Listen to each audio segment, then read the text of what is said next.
They're hot. They're cool. Souped up, low down, and ready to put on a show. These products of backyard engineering have changed the way we dream and drive. Now, custom cars on Modern Marvels.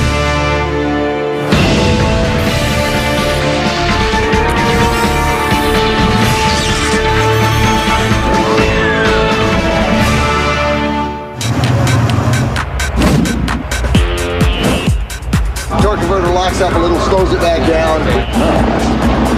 Didn't see those since the 60s. They're a triumph of mechanical ingenuity and a visual feast on wheels. From highboy roadsters to hopping lowriders to tricked-out import tuners. Custom cars are as various as the people who craft them, and as singular as a fingerprint. Cars are what we all have in common, but hot rodders and customizers embrace them in a way that nobody else does. They use their cars not only as transportation, but as a means of creating something almost from scratch that they could call their own. The classic customs and hot rods from decades past are cherished by collectors and showcased in galleries and museums. The knee camp Roadster was the first America's Most Beautiful Roadster winner, 1950, Oakland Roadster Show. If we ever put that car for sale, I think it would bring $400,000 or $500,000. But for most customizers, the point isn't to create a museum piece or even a prize for best in show. It's to move on down the road, to see and be seen. One of the commonalities between hot rods, lowriders, tuners, is that they can be built piece by piece by piece by piece. These cars are like oysters, you know, one layer after another. The car represents an art form. The only difference between us and people that put it on paper is we do our art and then we drive it around. That's what we do. Whatever its vintage, restructuring an automobile to enhance its style is hard physical work. Customizer Gene Winfield's masterful metalwork and exquisite paint schemes have made him a legend in the field. At his shop in the Mojave Desert, he incorporates original designs, from molded grills to louvered hoods, to ensure that each car he customizes is unique. Each and every car, I look at it, maybe I study it for a little while, and then I try to figure out things that I can do that'll be a little different. With custom cars, we try to put different grills, different taillights, and things so that each and every car has at least some things that are totally different than the other guy. Winfield lowers the roof of a 1949 Mercury the way he's done it for the last 50 years. Drop an inch here. With hand tools, elbow grease, and a hard-earned degree in backyard technology. It's called chopping the top. What we're aiming for here, of course, is a typical chopped Mercury, which is, you know, all Mercury should be chopped, in my opinion. So that's what we're going to do. And we're going to chop it approximately 4 inches in front and 5 in the rear. Winfield begins by installing temporary braces inside the car to keep the body stable. Then he measures the windshield and calculates how much he'll remove from the supporting pillars to achieve the desired slant. This is called the A pillar, this is the B pillar, and this is the C pillar. So on this particular chop, I'm going to cut it out completely, I'm going to re-angle it, and then we're going to have what we call a slanted post. While tracing his cuts along the belt line, Winfield marks a section for removal at the C pillar, so the top will have room to settle when it's lowered. Okay, so now we're going to start cutting.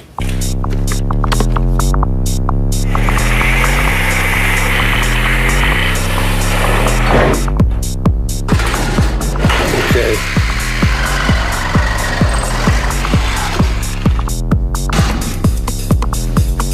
After cutting the pillars, Winfield marks more cuts to flatten the curve of the roof. See, that's the big problem in the Mercuries. They have a kind of a big dome in the roof right here. And we have to stretch that forward and get rid of that. And that allows the top to go forward and down to a new angle.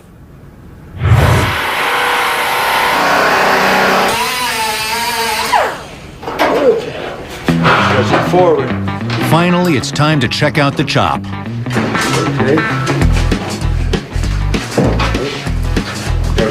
The initial chop looks good, but Winfield will fine-tune its shape to achieve the ideal proportion. Yeah, a little bit. That's the most important thing on a Mercury, is to get that flow. And that's just super important to get that right. That's the way we do it to get a classic chopped Mercury. Custom work by Winfield and countless others is displayed at shows throughout the country. So you notice how the steering is, where you didn't put the box right here? There, drivers swap parts and stories and admire the details of each other's craft. This is slick. Oh, it's total Americana. You're making a statement about who you are, what you do, what you enjoy, and you're letting everybody else see it and letting everybody else appreciate it. For all their differences, car customizers have long shared a do-it-yourself spirit and a distinctly populist ethic. For generations, they've been disregarding Detroit's top-of-the-line models in favor of everyday people's cars, from Model A's to modern imports, and then doing whatever it takes to restyle them into the rods and customs of their dreams. As far as the culture and the lifestyle, they're different. The cars are very much different, but the common factor is the passion.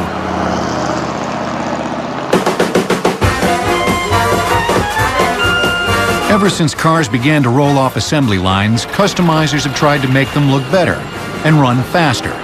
But the root of today's custom cultures can be traced to the 1930s and a racing scene that took shape on the dry lakes of Southern California.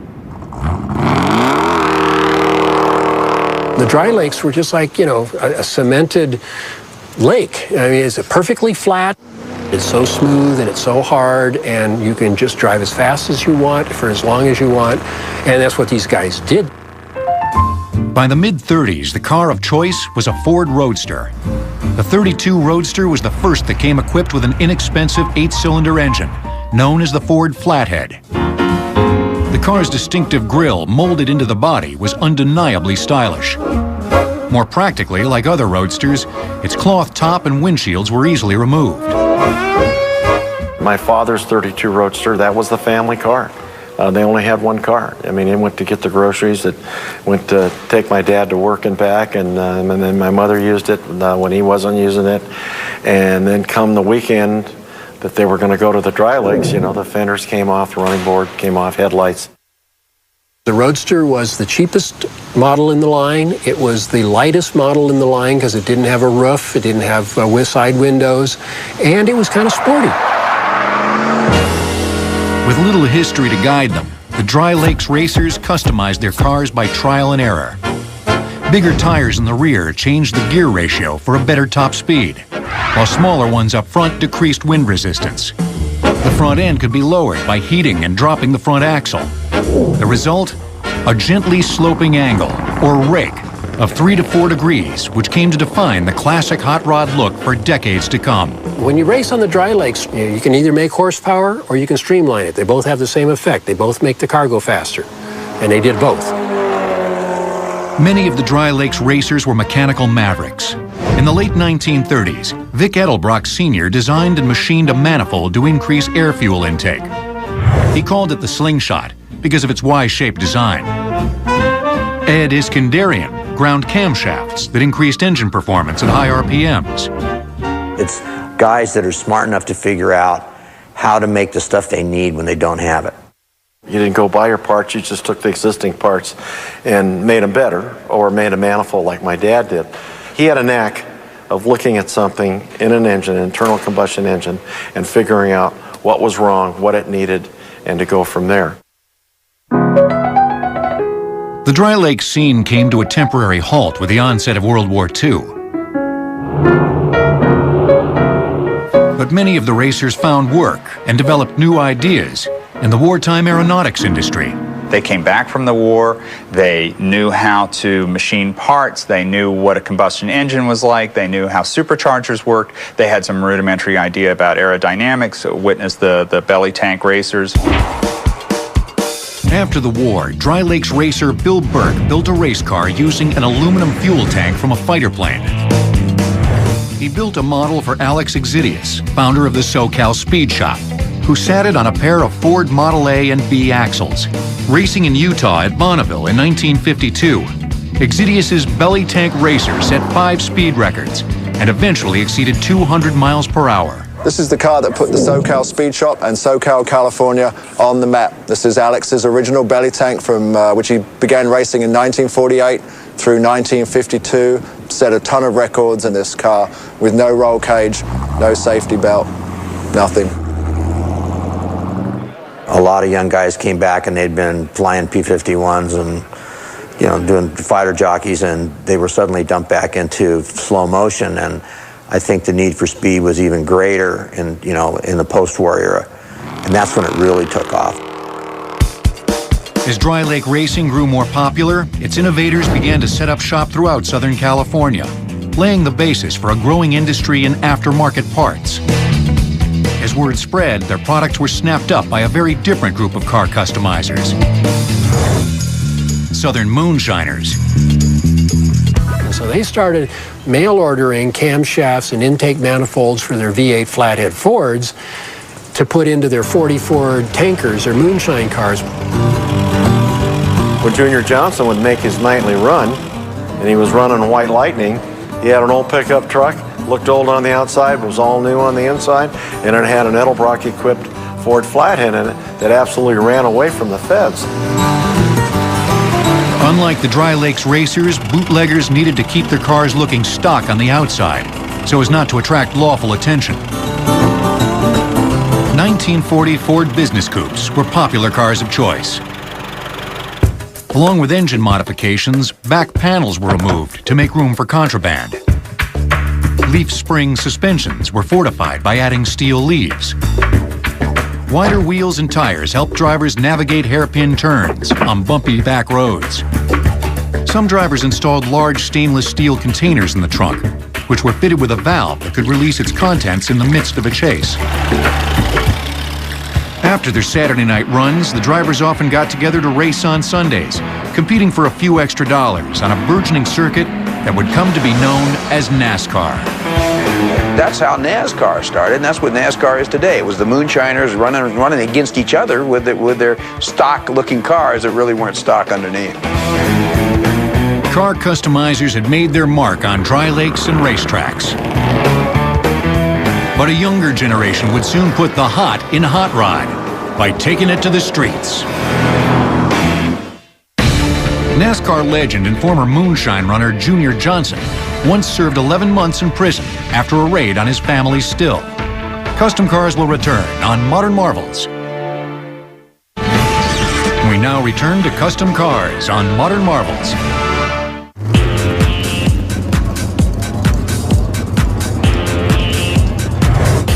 At a raceway near Bakersfield, California, long rows of meticulously restored roadsters and customs strut their stuff at the annual Hot Rod Reunion. It's a scene that harkens back to an era when hot rods were an emblem of California teen culture, like surfboards and rock and roll, viewed with suspicion by parents and with envy by peers. Those were simpler times, less complicated, less nuanced. You know, so you had a big snarling V8, you know, pretty much the world was your oyster.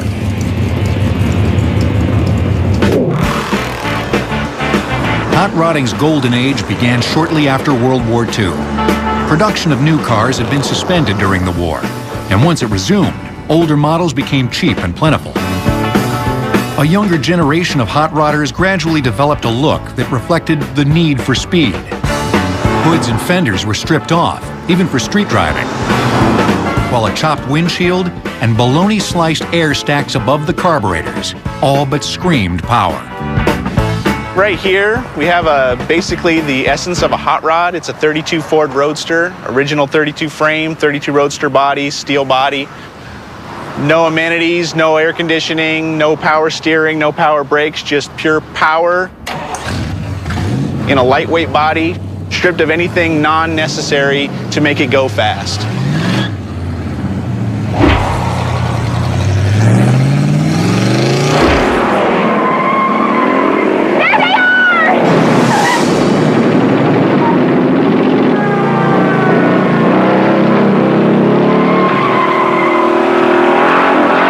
Hollywood's hot rod image of reckless abandon wasn't entirely contrived.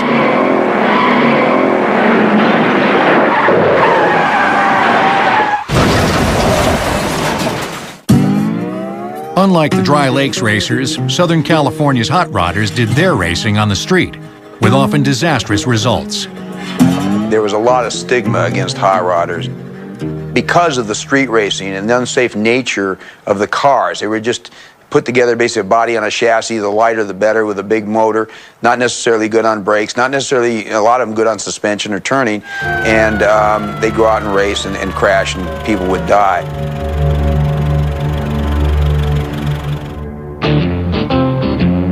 To help corral the problem, Hot Rod magazine editor Wally Parks formed the National Hot Rod Association in 1951 to move races off the streets and into sanctioned areas, the beginning of modern-day drag racing.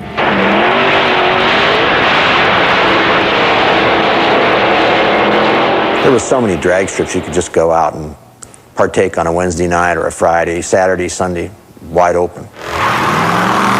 Then got almost everybody off the street as far as street racing was going on. While hot rods aimed for speed, classic customs celebrated style.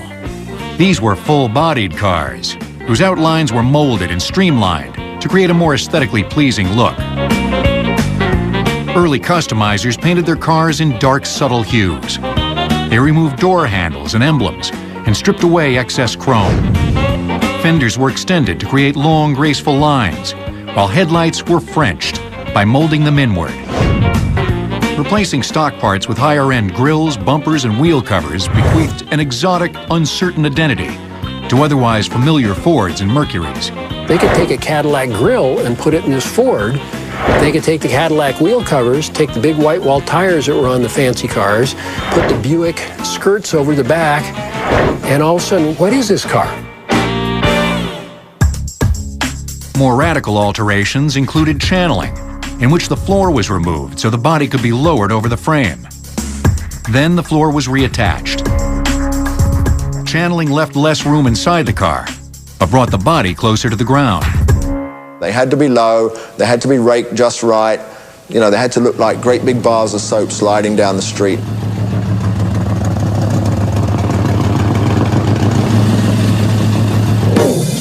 Magazines showcased the work of top California customizers, like Sam and George Barris. I was able to photograph as we were building cars, and I would put how-to, these are done, in the magazines.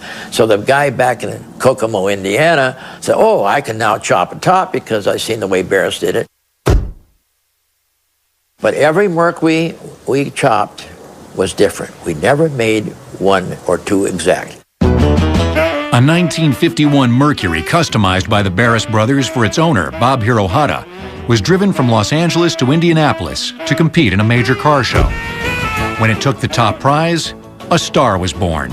He came up with this, what at the time was a totally revolutionary color, which was to go away from these deep dark colors to this bright pastel, seafoam green or ice green, whatever you want to call it.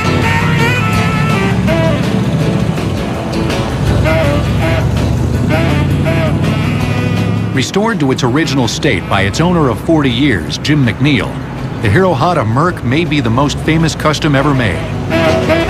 For many, its flowing lines and exquisite detail mark the apex of the lean, clean custom style. The grille in this car is made of 3 1951 Ford grills. This would be the center section. It used to have bullets here. They took the bullets out, moved these pieces in, and then they took another section like this and made one here, and another section from this end and put it over here together, same on this side, and then handmade these plastic parking lights.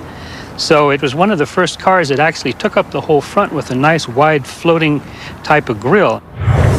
There used to be a dip here that they removed and brought this line straight back to this point, and then they actually split the fender here and brought this side out where a piece of metal was welded in here all the way back. These are 52 Chevy teeth right here out of a grill, and then they made the skirts that are flush mounted with the fender. And these are 52 Lincoln taillights, and they made a nice little roll around there and you know, smoothed it all in around there and cut the bumper so this fit, and then they ran the exhaust tips right out through the bumper, which was really a really custom touch. You know, the pipes hung down and you would scrape them anyway. So that was, you know, and that was something that really caught on. Inside the car, green and white tuck-and-roll pleats are augmented by handcrafted dash knobs and pinstripes by the celebrated custom artist Von Dutch. But how do you get into this car? Pressing a hidden button along the chrome strip activates a solenoid, a kind of triggering device inside the door panel. The solenoid's plunger pulls the latch. The trunk opens the same way. And you can see when you push the button, this magnet pulls in and it pulls this trunk latch open, and that's what opens the trunk. They drive into a drive-in and they get out, close the door, and you know, the Joe family man would look over and go, "How are you going to get back in that thing?" The Hirohata Merc's vibrant two-tone paint also signaled a transition to an era of more visually striking candy colors. These were bright toners applied over a base of gold or silver paint, then covered with up to 40 coats of clear lacquer and hand-rubbed to a blinding sheen. Gene Winfield developed a technique of blending candies with pearls. Early pearls were finely ground seashells mixed with lacquer and sprayed over the toner to create a subtle gleam. I would paint a car white and put the gold pearl over the white, and in the sun, in the highlighted areas, the gold would just jump out at you. But then on the downside, where you'd look down across the shadowed side, it had a very slight blue cast.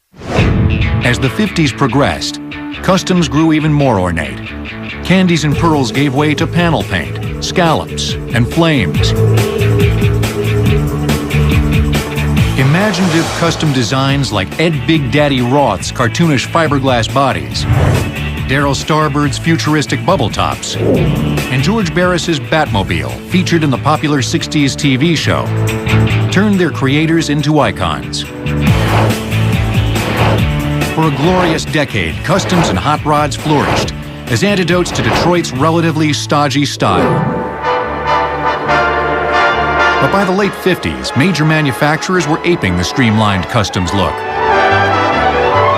Styling verges on the spectacular, from air-scooped grills to the dramatically sweeping tail fins that dominate most of the 57 models. The cars are longer and lower than ever this year, too.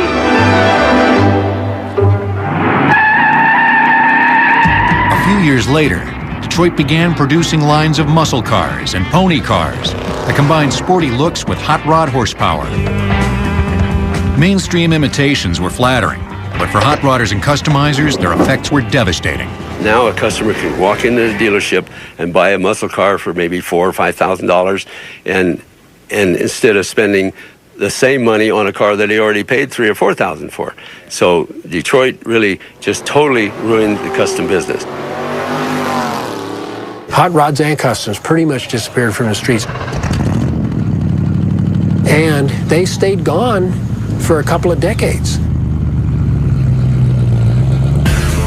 But even as classic customs faded from view, an emerging car culture would ride lower and slower than ever. To create the original TV Batmobile, George Barris customized a 1955 Lincoln concept car called the Futura. Custom cars will return on Modern Marvels. We now return to custom cars on Modern Marvels.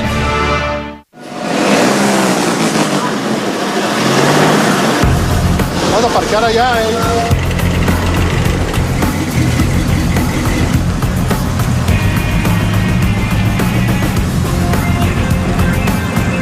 East of Los Angeles on a Sunday afternoon, a cavalcade of shimmering, metal-flaked, pinstriped cruisers practice a unique style of hop and roll.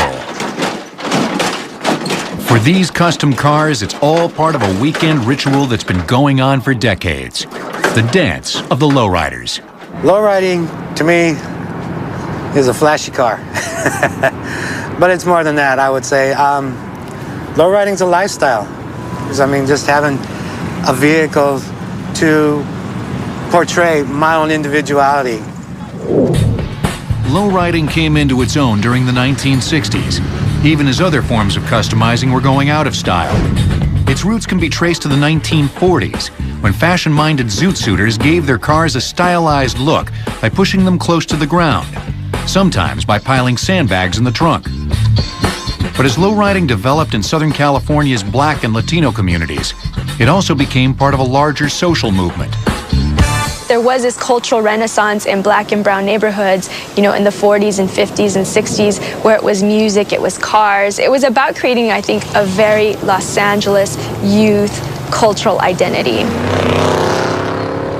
Like customs, the lowrider look evolved from muted colors, often gray or black primer paint, to more brilliant candies, pearls, and metal flakes.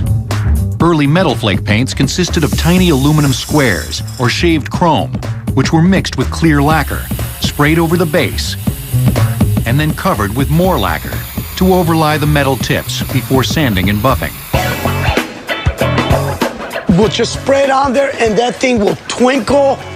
It was just awesome. And you can see that deepness, that rich, where you can, if it's a candy apple red paint job, you just want to bite it. Though metal flake remains popular among lowriders, contemporary cars also sport a combination of abstract pinstriping and lines of gold leaf. Interiors have evolved from velvet and velour to leather, with ostrich and even alligator trim. Yeah, no, we spared no expense on the ostrich. We used ostrich in the visor. We used ostrich on the piping. Most people would have just ditched it. But we said, no, we got to follow the scheme all the way around with ostrich, all the way through. And that's it. We just try to make it plain and simple, make it look good.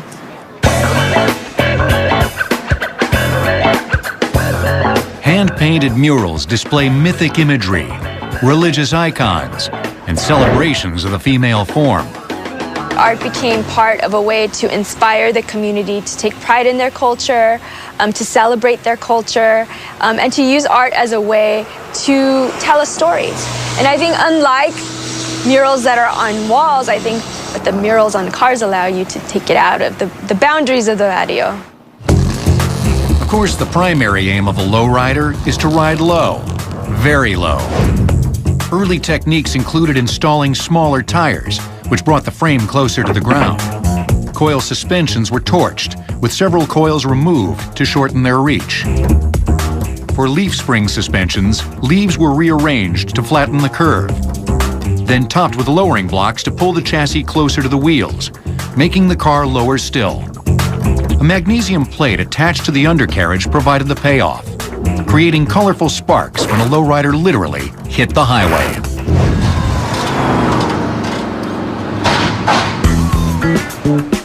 But riding low also sparked trouble with the law.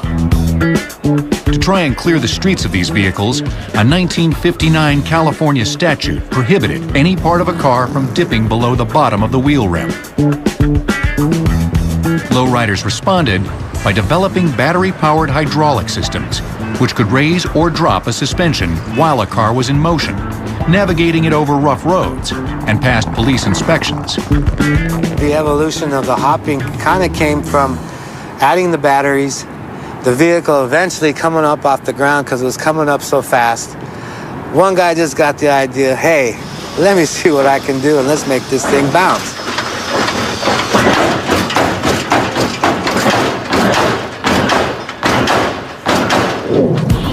At Homey's Hydraulics east of Los Angeles, a customized suspension system begins with the installation of metal frames, which are welded directly to the chassis from inside the trunk. Coil springs are trimmed to lower their height, then fitted to hydraulic cylinders or strokes. Here we have your actual stroke. This is a 10-inch stroke. We got your donut right here, and we got a cup. This cup actually sits inside the actual coil right here, and this little piece gets welded onto the trailing arm so it doesn't slip around, and everything's locked into place like that. It's gonna come up in here. And sit in there just like that.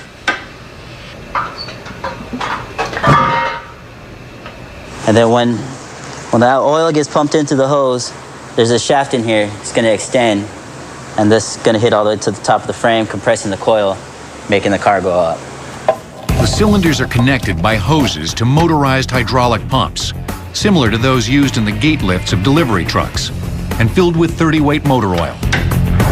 The pumps can both propel and retract fluid from the cylinders by flipping switches up or down on the instrument panel. You know, you hit the front switch, down, the car's gonna go down. You hit it up, it's gonna go up. Same thing with the rear and the two back corners. The more potent the battery power, the higher the hop. This car is outfitted with 8 batteries, 2 pumps, and 4 switches. It's not too much, it's not too little, so it's just right. You know, if someone comes up, pulls on you, starts hopping, you know, you don't want to just sit there and let them hop on you, so you answer right back, and that's just enough. Hydraulic setups are also designed to compete for points at car shows, based on visual appeal. Part of an overall display, which includes heavily chromed engines and undercarriages, and pinstriping under the hood. Things that would have been thought out of the norm for a basic lowrider is now a standard and creates points.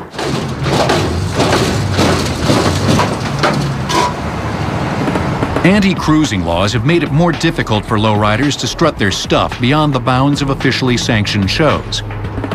But the scene still thrives in more informal settings, where social rituals, and even the cars themselves, link generations of families and friends. What's up, man? How you doing? Car guys are family guys. They want to take their children out. They want to take their nephews, cousins, aunts, grandfathers, and grandmothers. It's a family thing. It's for the love of it. It's in the blood, and that's the way of life. That's our way of life. Lowriders made big and slow the way to go. But a new generation has given custom cars the strangest spin of all. The record for a lowrider hop exceeds 10 feet. Custom cars will return on Modern Marvels. We now return to custom cars on Modern Marvels.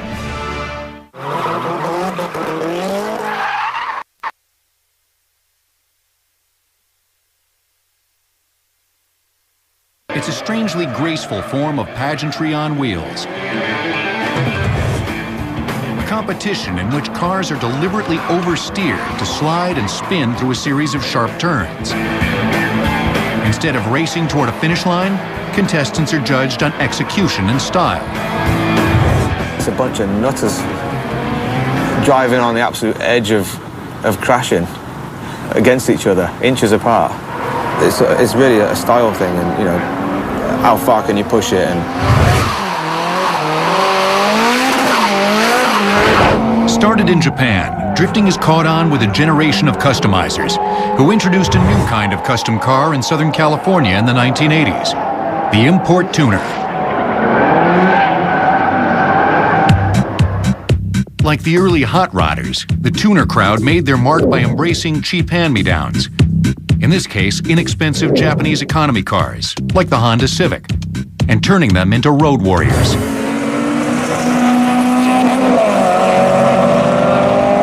These were cars that Asian American families bought for their kids to go to school. And of course, you've got a Honda Civic. Well, you don't want it to be looking like everybody else's Honda Civic. So you're going to slam it, you're going to put some rims on it, you're going to put a spoiler on it, you're going to paint it a different color. Next minute, you're going to race it.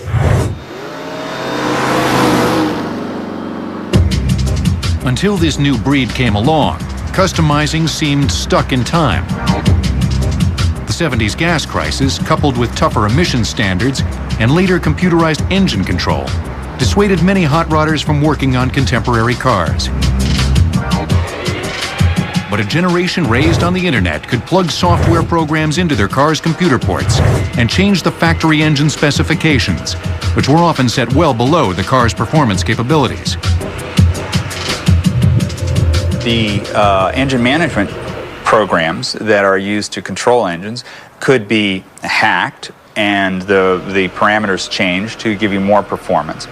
And because engine durability had been improved so much in the 20 years between, say, 1970 and 1990, that made the engines more tolerant of being hot-rodded.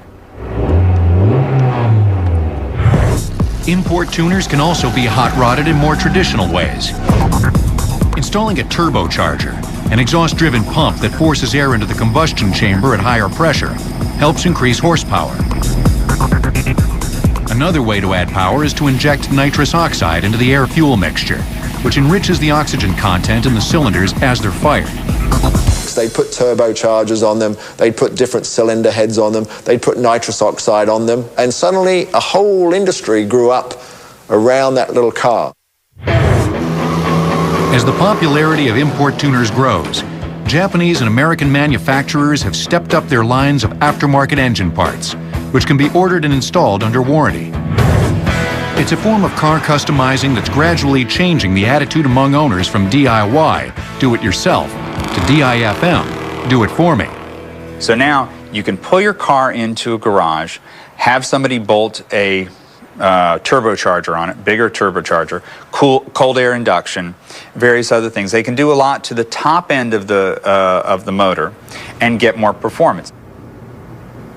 At Pomona, California's SoCal Speed Shop, a late-model Chevrolet Cobalt, equipped with a standard Ecotec engine, has been customized so a driver can boost its turbocharger settings at the touch of a button and push it to speeds up to 243 miles per hour.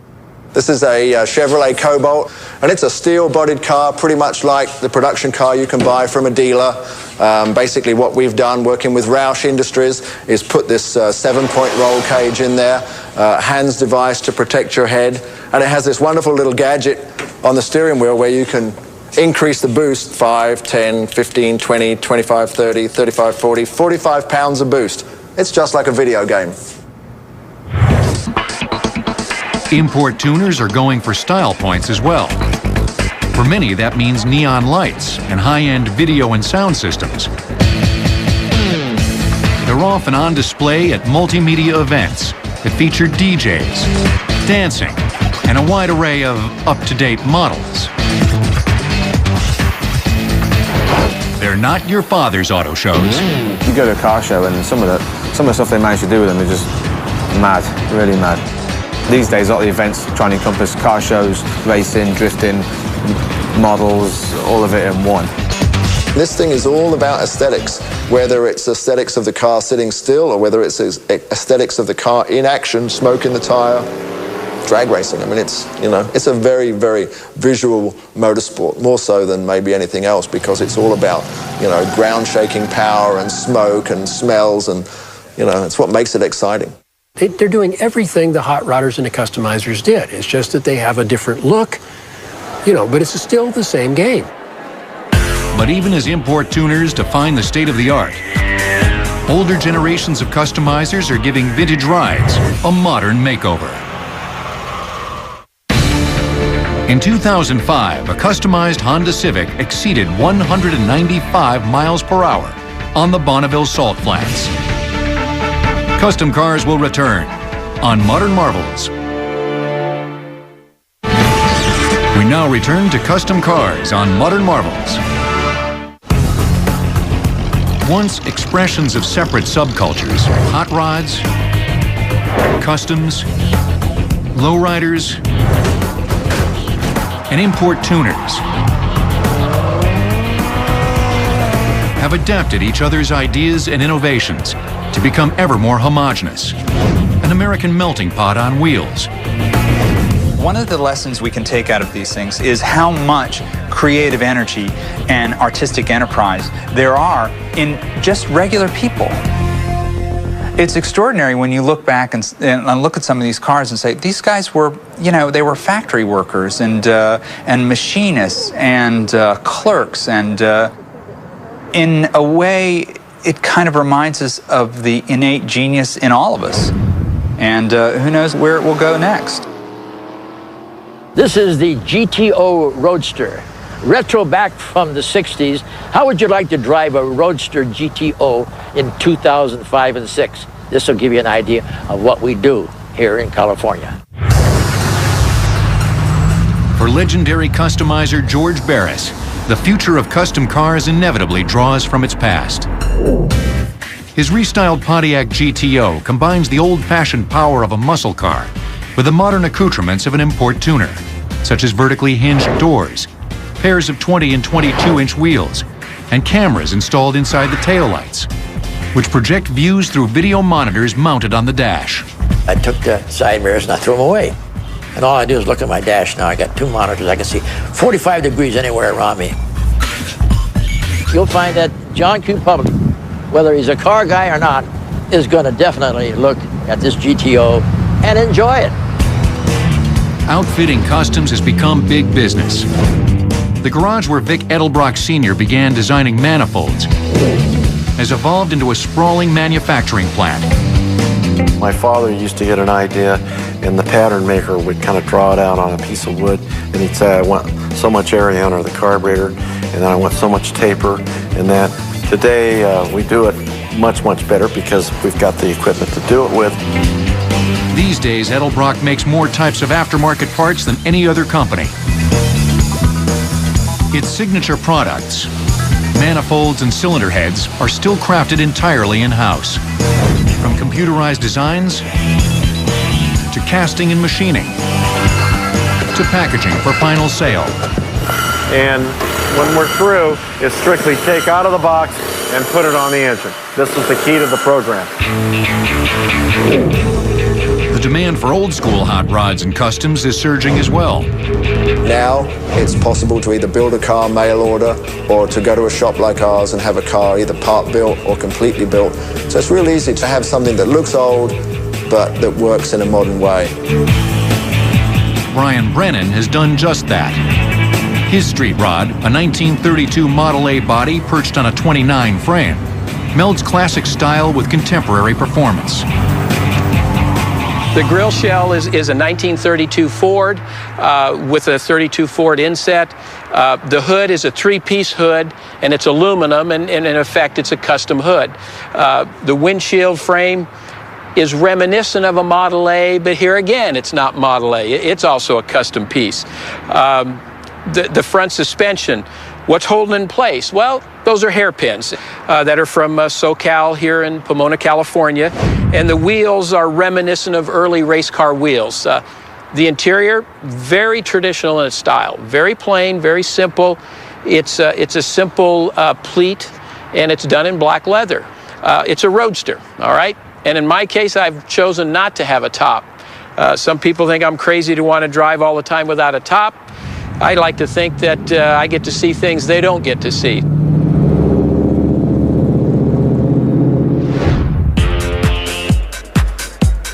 In this overwhelmingly male-driven automotive culture, custom cars may be the ultimate boys' toys, both the symbol and the object of an age-old romantic quest. On one side, you can see that part of customizing your car hopefully will translate into you attracting a beautiful woman. And the other side is that the car does take on these elements of a woman. Are cars male or female?